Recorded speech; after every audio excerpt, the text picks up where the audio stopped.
Today, we're talking about something we've all experienced in some form: the pain of being hurt, betrayed, or let down by someone we trusted. Life has a way of throwing challenges at us that make us question our worth and wonder how we can ever move forward after being hurt so deeply. But I want you to hear me clearly: you are not broken. And while the hurt might feel overwhelming in the moment, it doesn't define you. The strength you possess inside is stronger than any betrayal or wound. And let's be real here, we've all had moments when we felt that sting, the sting of betrayal, of someone choosing to hurt us or even cheat. It feels like the world has shifted beneath your feet, like you've been left hanging by a thread. But what I want you to know today is this: you have the power to choose how you respond. You don't have to let someone else's actions dictate your happiness, your peace, or your future. You see, when someone cheats on you, when they hurt you, it says more about them than it ever will about you. It's a reflection of their choices, their insecurities, their inability to value what they had. But it doesn't diminish your worth. It doesn't mean that you are not enough. You are enough. In fact, you're more than enough, and it's time you believe that deep in your bones. The first thing I want to remind you is that your feelings, whatever they are completely valid. If you feel angry, hurt, betrayed, or confused, that's okay.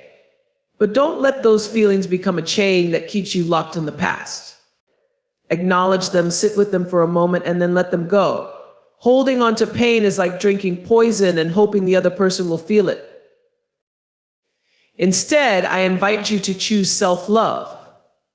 This isn't about ignoring your emotions or pretending like everything is fine when it's not. Self-love means saying to yourself, I am worthy of peace. I am worthy of respect. I am worthy of love. And sometimes when we're hurt, the hardest thing to do is to love ourselves enough to walk away from situations that no longer serve us. And while it might feel tempting to lash out, to seek revenge, to make the other person feel as bad as you do, I want you to ask yourself, will that truly make you feel better? Will it bring you peace? The answer is always no. True healing comes from choosing peace over conflict. But here's where the magic truly lies: forgiveness. Now, I know that might sound impossible right now, especially if the pain is still fresh. But forgiveness doesn't mean excusing someone's behavior. It means you're releasing yourself from the emotional grip that person has on you.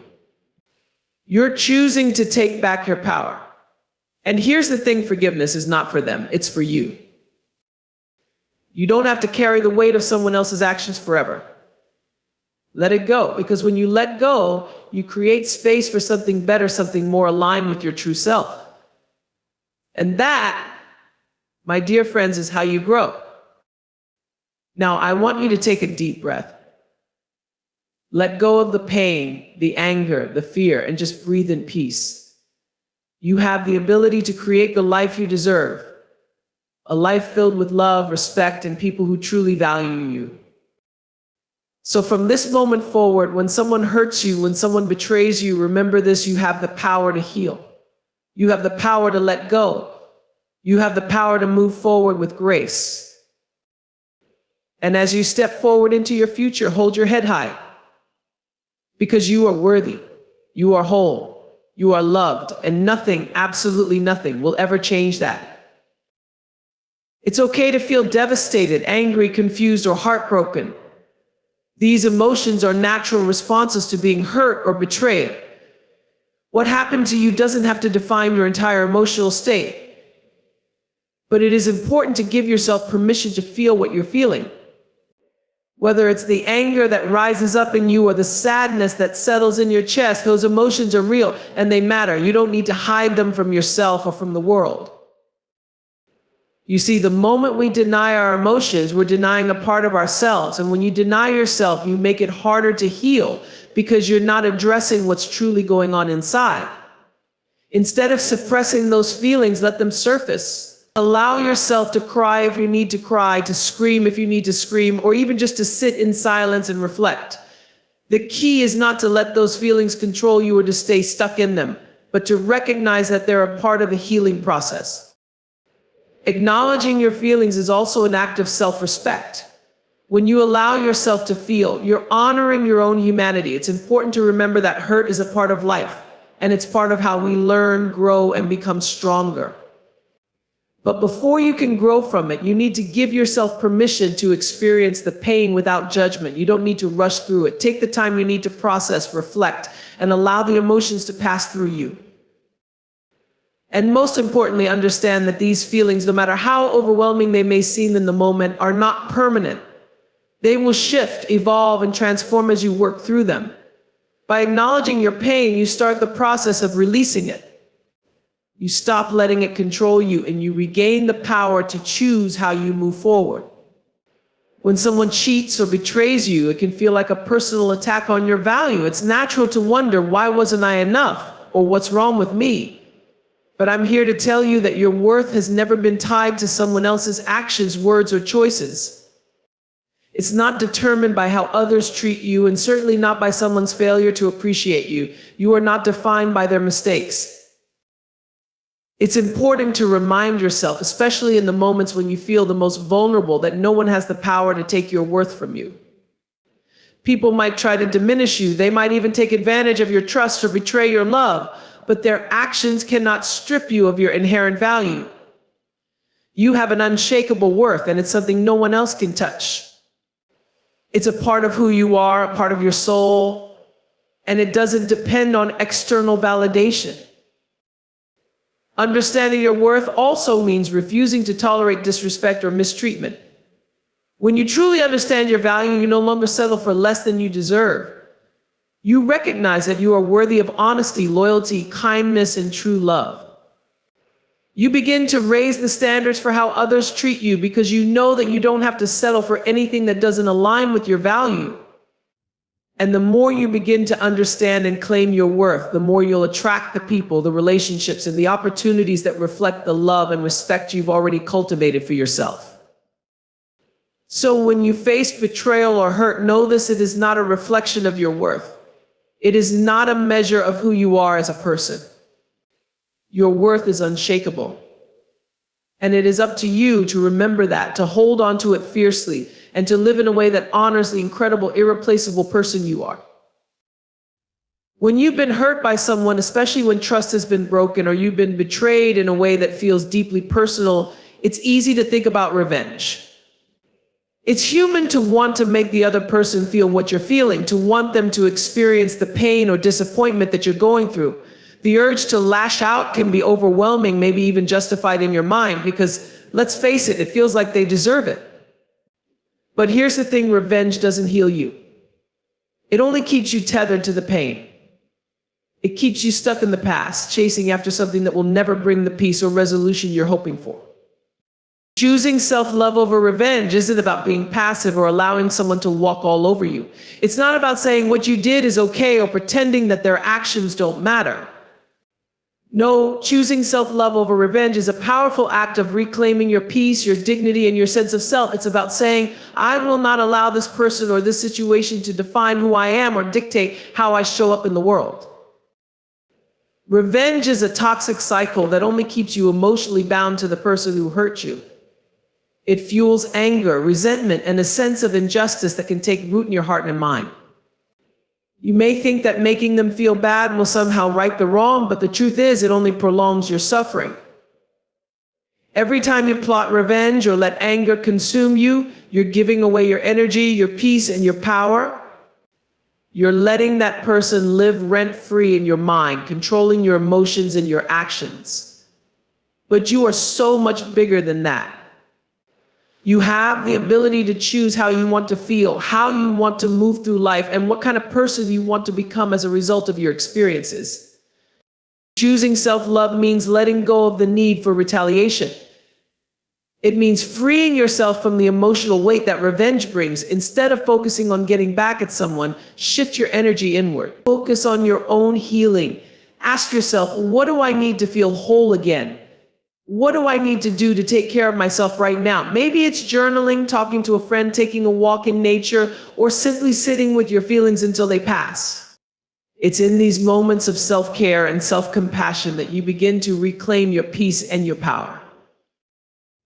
When you choose self-love, You take the high road not because you're better than anyone else, but because you're choosing to honor your own worth over engaging in drama or negativity. You stop giving someone else the power to dictate your emotional state. And in doing so, you free yourself to step into your own future unencumbered by past hurt or resentment. Self-love also means recognizing that you deserve to move on with your life with joy and hope, even after someone has wronged you. You don't have to stay stuck in a cycle of pain or revenge to prove your worth or to get closure. True closure comes from within. It comes when you decide that you no longer need anyone's apology or acknowledgement to move forward. It comes when you choose to release the pain and trust that better things are ahead. By choosing self-love, you also choose growth. You choose to let this experience be something that teaches you, whether it's a lesson about setting better boundaries, being more discerning in your relationships, or understanding your own emotional needs. When you focus on your own healing and your own well-being, you become a stronger, wiser version of yourself. You don't need revenge to make you feel powerful. You are already powerful, and your decision to heal and move forward is the ultimate act of reclaiming that power. So instead of wasting your time plotting revenge or staying stuck in anger, choose to nurture yourself. Choose kindness both for yourself and for others, even when it feels impossible. When you choose love over hatred, peace over conflict, and healing over retribution, you free yourself to live a life that's not defined by past hurts, but by the joy, strength, and wisdom that you continue to cultivate within yourself. And that is the greatest gift you can give to yourself. Healing doesn't happen all at once, and it doesn't follow a straight path.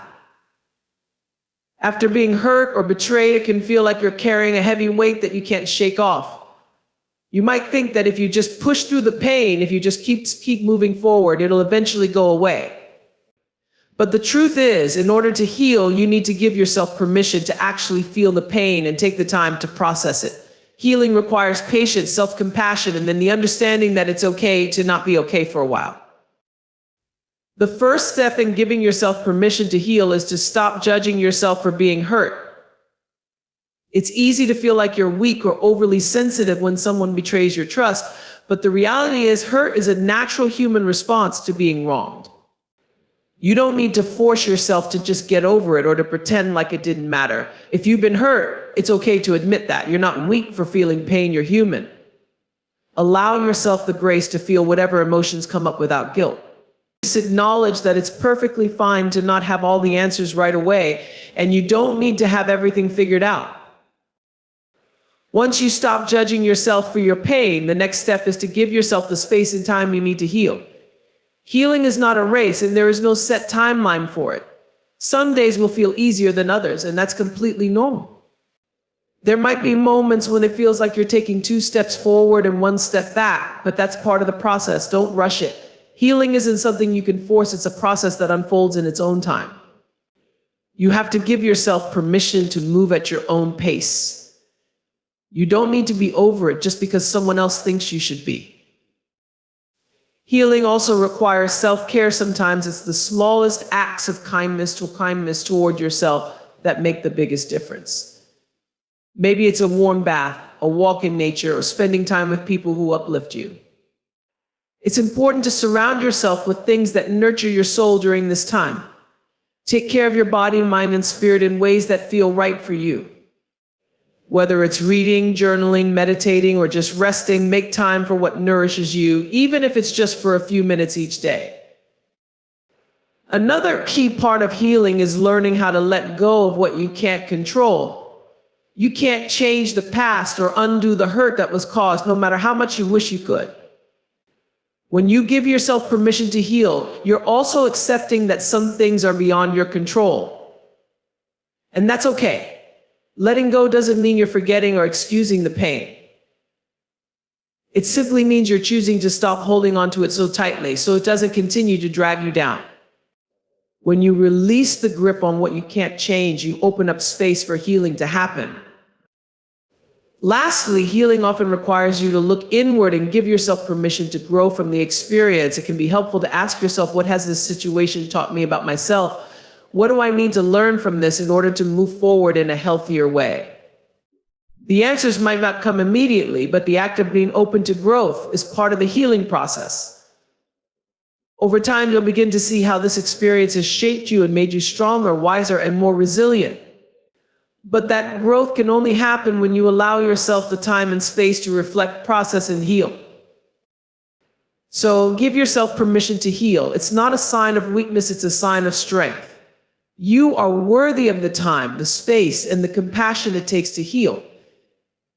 And you deserve to emerge from this stronger, more whole, and more at peace with yourself. Healing doesn't have to be perfect, but it should be yours. You have the right to move through this journey in your own way, at your own pace, without judgment, and with love for yourself every step of the way. When we experience pain or betrayal, one of the most important steps in healing is learning to set boundaries. Boundaries are not about building walls or shutting people out. They're about protecting your peace, honoring your needs, and ensuring that you are treated with the respect you deserve. It's a way of taking care of yourself by defining what is acceptable in your life and what is not. Setting boundaries is a powerful act of self-respect. It can feel uncomfortable at first, especially if you're someone who is used to putting others' needs before your own. But boundaries are necessary for your emotional well-being. They create the space you need to heal and to maintain your sense of self-worth. Without boundaries, you risk allowing others to continually disrespect you, take advantage of you, or drain your energy. And while that might seem like a form of kindness or selflessness, in reality, it can lead to emotional exhaustion and resentment. You can't pour from an empty cup. Setting boundaries is a way of making sure you're filling your own cup first. One of the most important things to remember when setting boundaries is that it's not about punishing the other person, it's about protecting yourself. It's about taking control of your emotional environment and making sure that you're surrounding yourself with relationships that uplift you, not diminish you. You are allowed to say no. When something doesn't feel right, when someone's behavior crosses a line, or when you feel drained by a situation, you are allowed to walk away from situations or people that make you feel small or unworthy. In fact, it's necessary to do so if you want to preserve your mental and emotional health.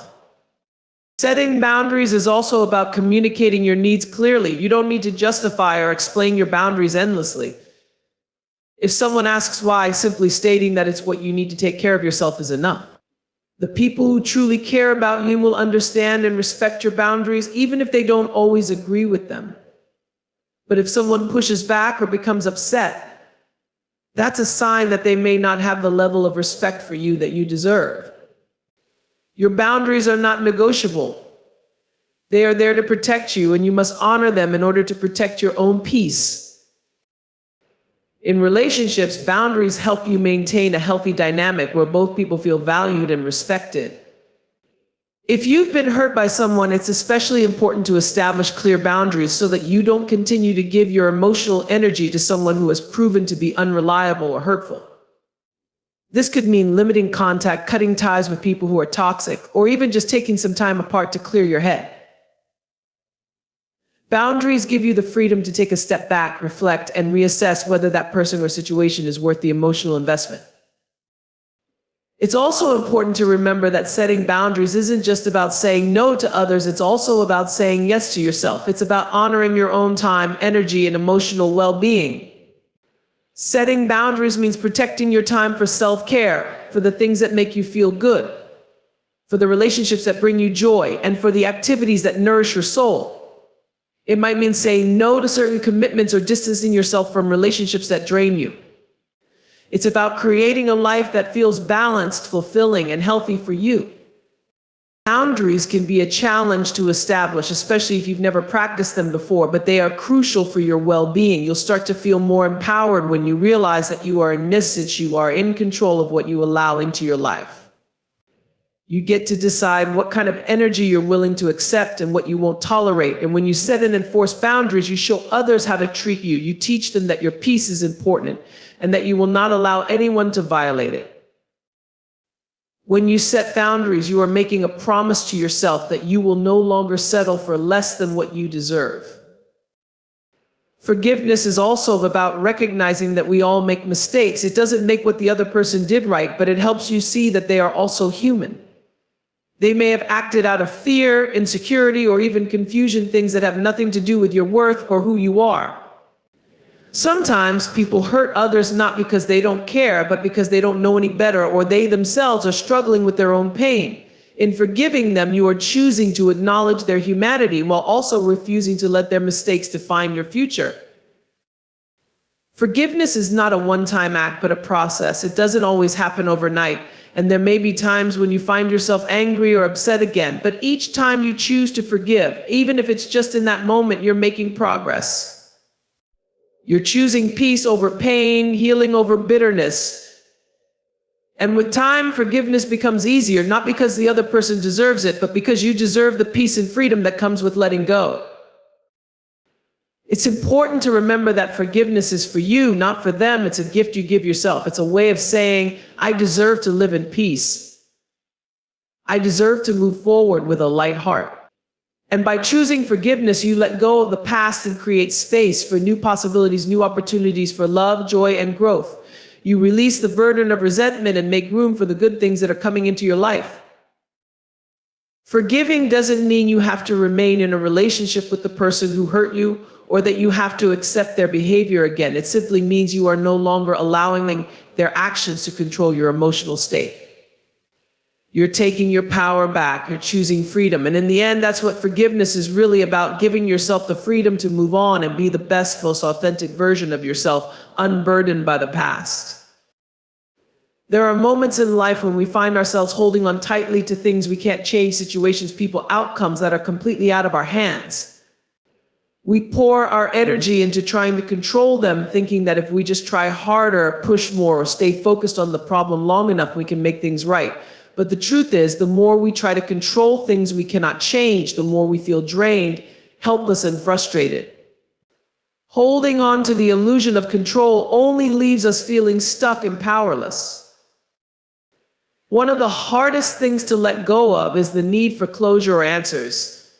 We often think that if we just understand why something happened, or if we get an apology or explanation from the person who hurt us, we'll be able to move on. But sometimes you will never get the answers you seek, and that can feel like a deep injustice. But here's the thing, the need for closure is often something we create in our minds.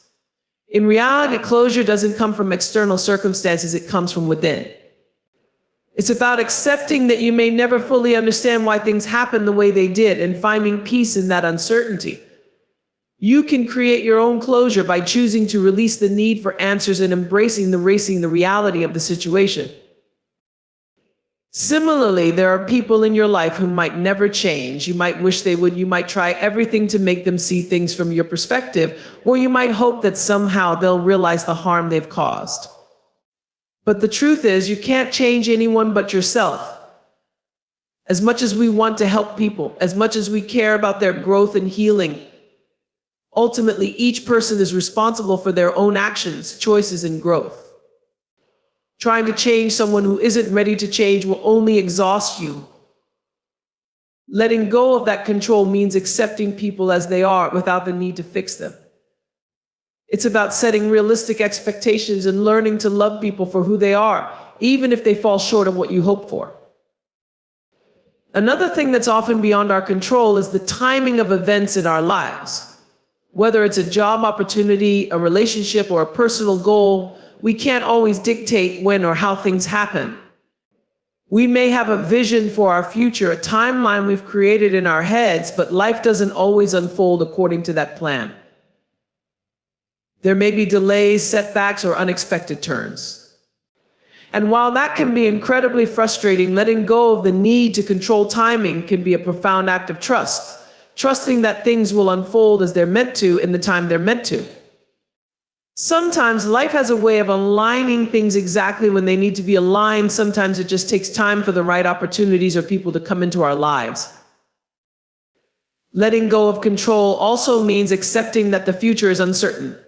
The unknown can be terrifying, especially when we're trying to plan and prepare for everything. But there is freedom in embracing the uncertainty of life.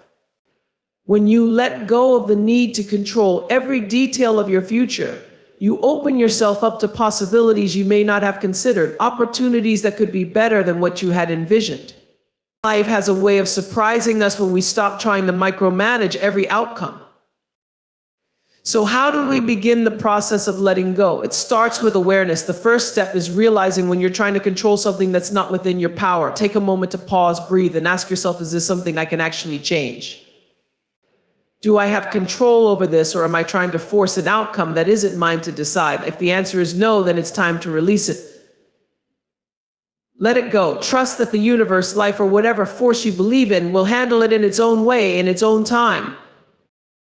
Letting go is also a practice of self-compassion. Be kind to yourself when you find yourself struggling to release control. It's natural to want things to go a certain way, especially when we feel vulnerable or hurt.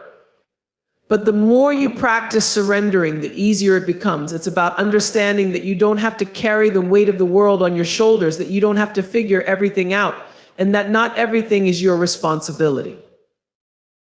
When you let go of what you can't control, you free up space in your life and your heart. You stop fighting its reality and start moving with it. And in doing so, you create a life that is more peaceful, more aligned, and more open to the beauty and potential that exists beyond your plans. You can never control everything, but you can control your response. You can control how you show up, how you adapt, and how you take care of yourself as life unfolds. And that, my friend, is more than enough.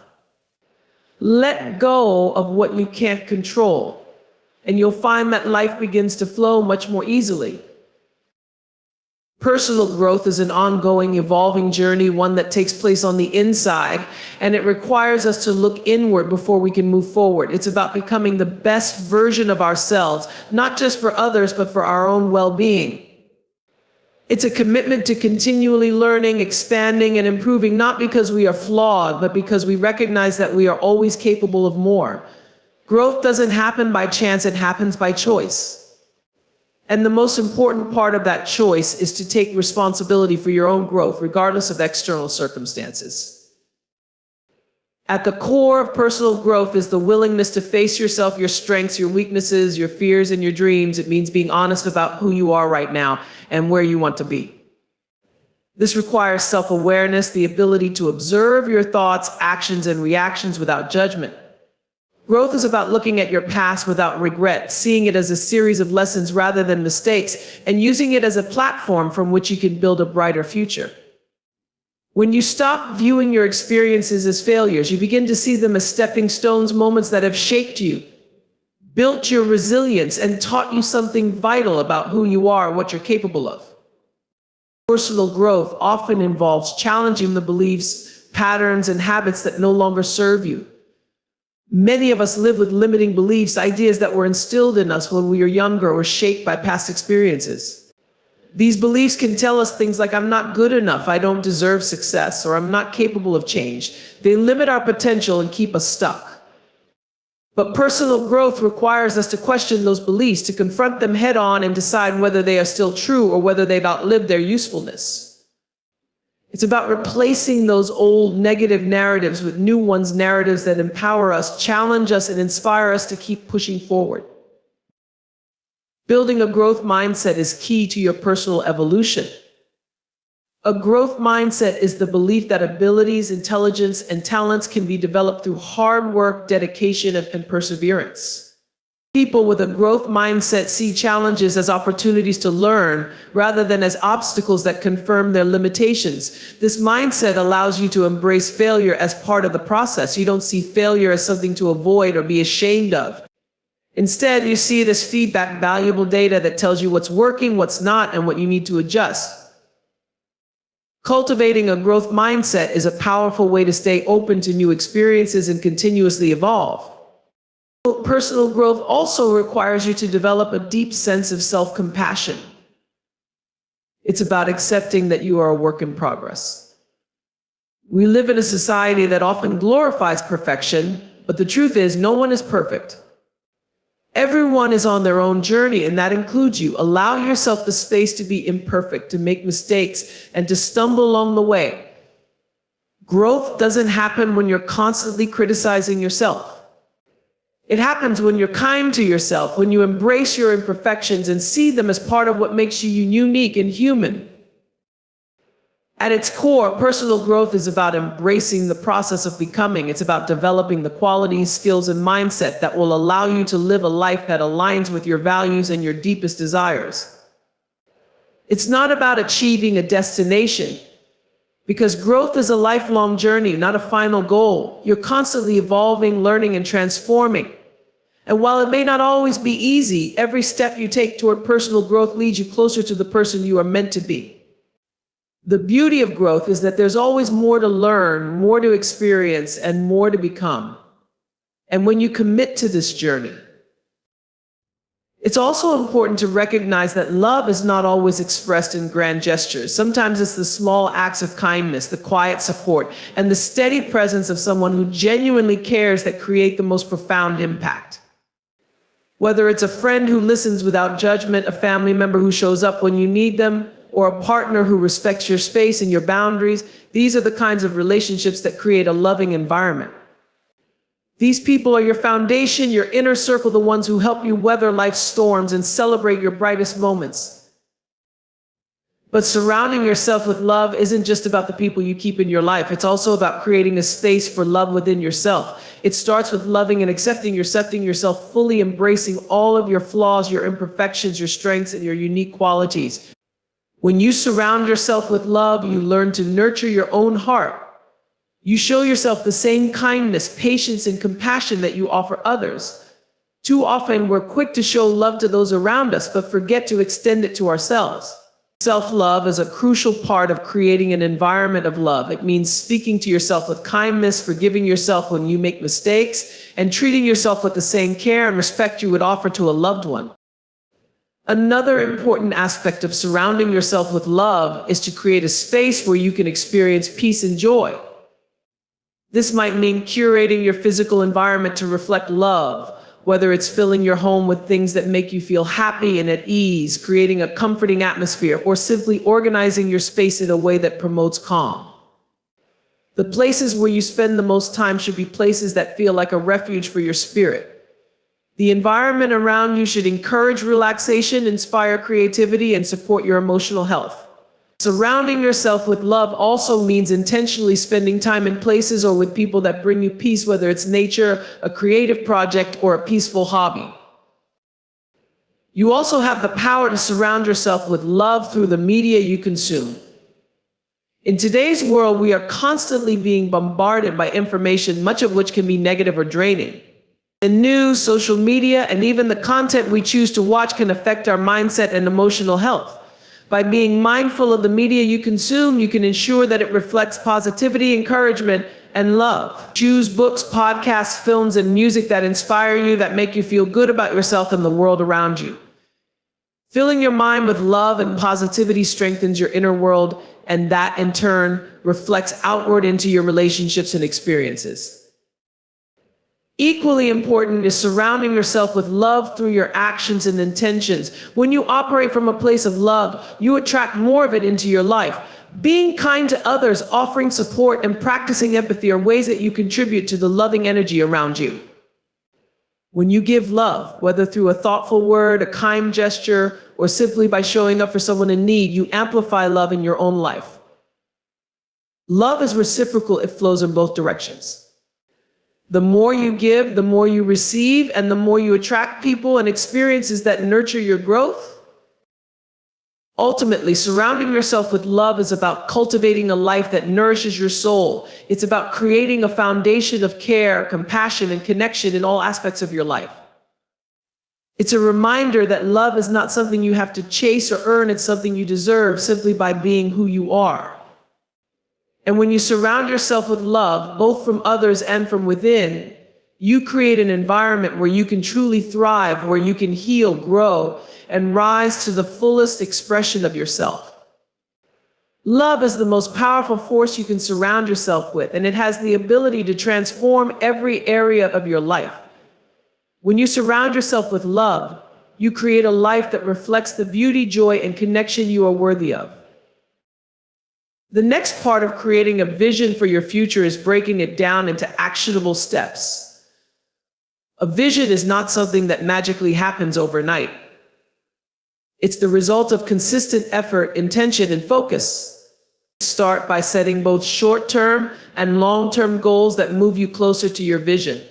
Short-term goals might include gaining new skills, building relationships, or completing a project, while long-term goals are more about the larger milestones, like achieving a dream job, moving to a new city, or creating the life you've always wanted. These goals should be specific, measurable, and achievable, but they should also challenge you. They need to stretch you out of your comfort zone and require you to grow. Once you set your goals, break them down further into smaller, more manageable tasks. This allows you to focus on the present moment while keeping the bigger picture in mind. It's important to take action regularly, even if it's in small steps. Momentum builds over time, and by consistently taking action, you move closer to your vision. It's helpful to revisit your goals and adjust them as needed. Life is unpredictable, and sometimes you may need to change your approach or shift your focus. Flexibility is a key element in maintaining progress while still moving toward the vision you've created. As you work toward your vision, remember that the process is just as important as the outcome. Creating a vision for your future isn't just about reaching the destination, it's about embracing the journey. Enjoy the small wins, the lessons, and the growth that happens along the way. Be open to new experiences and remember that your vision may evolve over time as you change and learn. The beauty of creating a vision is that it's not set in stone. It's a living, breathing reflection of who you are and who you are becoming. Creating a vision for your future is about building a life that excites and inspires you. It's about connecting with your deepest desires, setting purposeful goals, and taking consistent action to bring that vision to life. When you have a clear and compelling vision, you wake up each day with a sense of purpose and direction. Your vision becomes the lens through which you make decisions, set priorities, and stay motivated.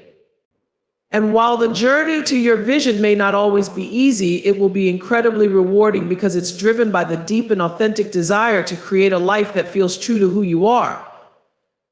Your future is waiting to be created, and you have the power to design it exactly the way you envision.